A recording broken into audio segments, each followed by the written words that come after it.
Hey, good morning. It's Patricia Murphy. It's Thursday. This is Seattle Now. Vehicles from Amazon's self-driving car unit Zoox will be out and about in the city soon. The company is working to hone the technology in its autonomous vehicles, but some pedestrian advocates worry about safety.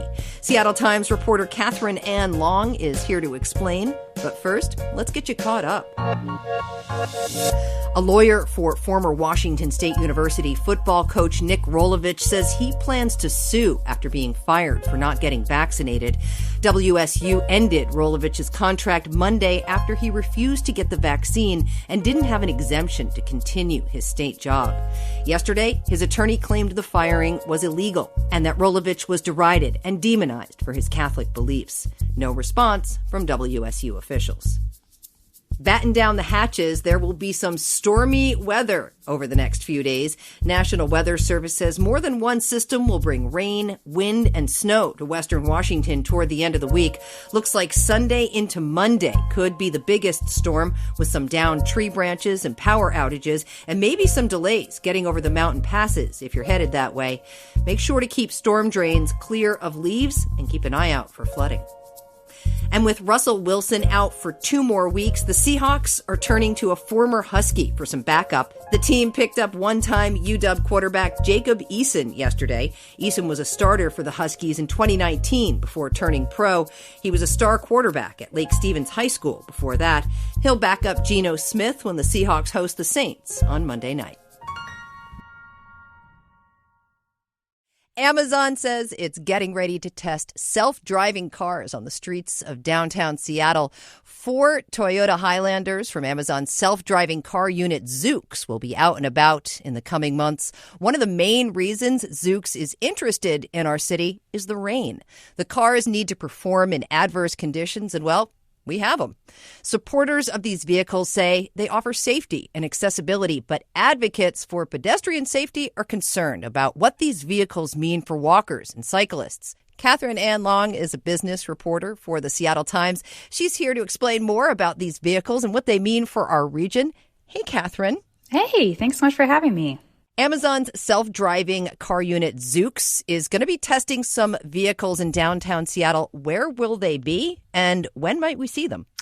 We're going to start seeing these Zoox cars in the coming months in downtown Southwick Union and Belltown. I don't know if that name is going to catch on. I find it hard to imagine saying, how are you going to get there? Oh, I'll just Zoox.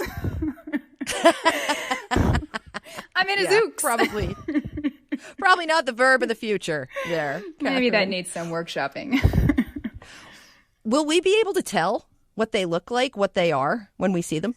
So they look like a typical Seattle car, but they've got sensors on the top.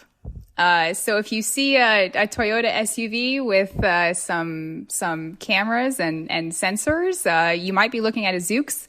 It's got the name of the company on the side door as well. Okay, so we're the 4th city that the company is testing in. And like I said in the beginning, one of the reasons they want to do this here is our weather. What are they hoping to learn?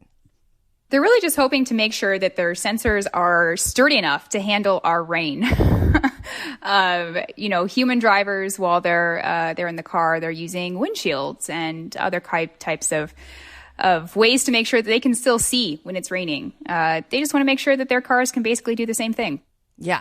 So obviously, just like any new technology, they're trying to work with scenarios and push the system to find bugs. But of course, we are talking about a large vehicle that could cause damage and harm. And what's the risk here to pedestrians? What are you hearing about that? Pedestrian safety advocates started getting worried about testing self-driving cars on public roads in 2018 when an Uber self-driving vehicle struck and killed a pedestrian in Tempe, Arizona. And documents that were later released by a federal transportation safety regulator showed that Uber had not programmed the car to anticipate jaywalkers, which is something that I think even teenage drivers might expect to encounter on the roadways. So really the concern of pedestrian safety advocates is that these cars might be in situations that they can't handle, and perhaps that the human drivers who are behind the wheel to take over in the event of a possible collision might not react quickly enough. It seems, Catherine, like there would be a lot of oversight around something like this, like wanting to test a self-driving vehicle in a major city. What kind of permissions did the company have to get to do this testing? Well, Zoox says that it obtained all relevant regulatory approvals before it announced that it's going to start testing its cars in Seattle. But I looked into that, and I found that the only thing Zoox was required to do was fill out a one-page document with the Department of Licensing. It's a self-certification where Zoox promises that it has enough insurance to compensate victims in case of an accident, as unfortunate as that would be. And also, Zoox also checks a box affirming that a human will be present and swears that the human can take over in the event of an emergency. I'm glad you brought the human in the car up, because I did see a little video of a guy driving a Tesla in your video who was testing out his vehicle in downtown Seattle, and it didn't do so well, and he was able to recover and apologize to all the pedestrians he probably scared. But that is a likely scenario. I think that's certainly a scenario that we should be anticipating might occur. The video that you're talking about circulated pretty widely on social media last night. It was of a driver inside a Tesla operating in Tesla's autopilot beta mode. So that's autonomous vehicle software that's still in development. Tesla is allowing some drivers to drive with it and test it on public roadways. This driver was driving through Belltown near the monorail, and he had his hands off the wheel. The car swerved towards a group of pedestrians, and he was able to regain control of the car and make sure that nobody was hurt. But I think that incident really shows that perhaps this technology is not quite as advanced as some of the proponents of it would have liked by this point. Catherine, the idea is eventually the tech in these vehicles will become efficient and effective, and people who advocate for it talk about the advantages like accessibility and safety. But it actually sounds like at this point, there's a long way to go when it comes to regulating just how these vehicles are used. Yeah, that's right. Here in Washington state, for instance, unlike in California, we don't have a centralized database of traffic incidents involving self-driving cars. I think that a potential risk for the further development of autonomous vehicle technology is that in the absence of regulation, there are some accidents or near misses that create a backlash to this type of technology.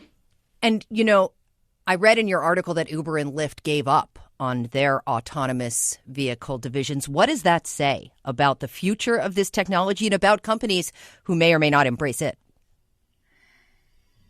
I think that companies that were initially really excited about the prospects for this technology have realized over the past 6 and 7 years of trying to develop self-driving cars that it's a lot harder than they thought it was, both from a technological standpoint, trying to anticipate the myriad of scenarios that, a human driver might encounter over the course of a day and be completely unfazed by.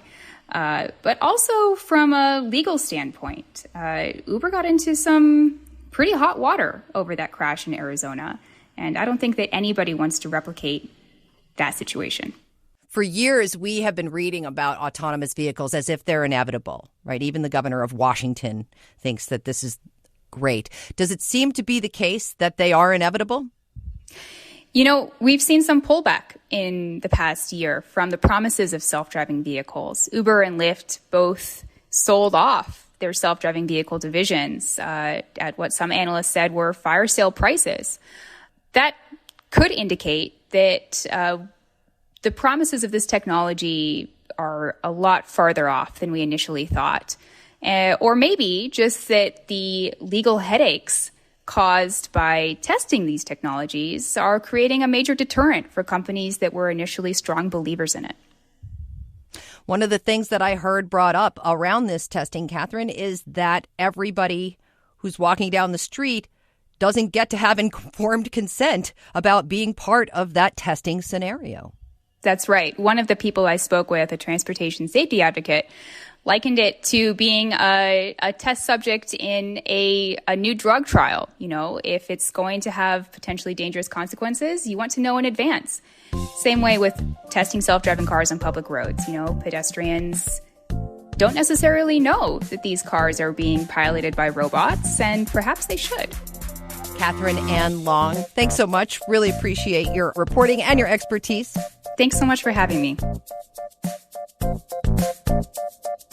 Thanks for listening today. And hey, guess what? It's KUOW's fall membership drive. If you count on us to bring you the news each morning, you should know we count on you to pitch in to make it possible. Make any gift that works for you at KUOW.org/donate. And thanks. Caroline Chamberlain Gomez produced today's show. Our production team is Diana Opong, Jenny Cecil Moore, Clare McGrane, and Jason Pagano. Matt Jorgensen does our theme music. I'm Patricia Murphy.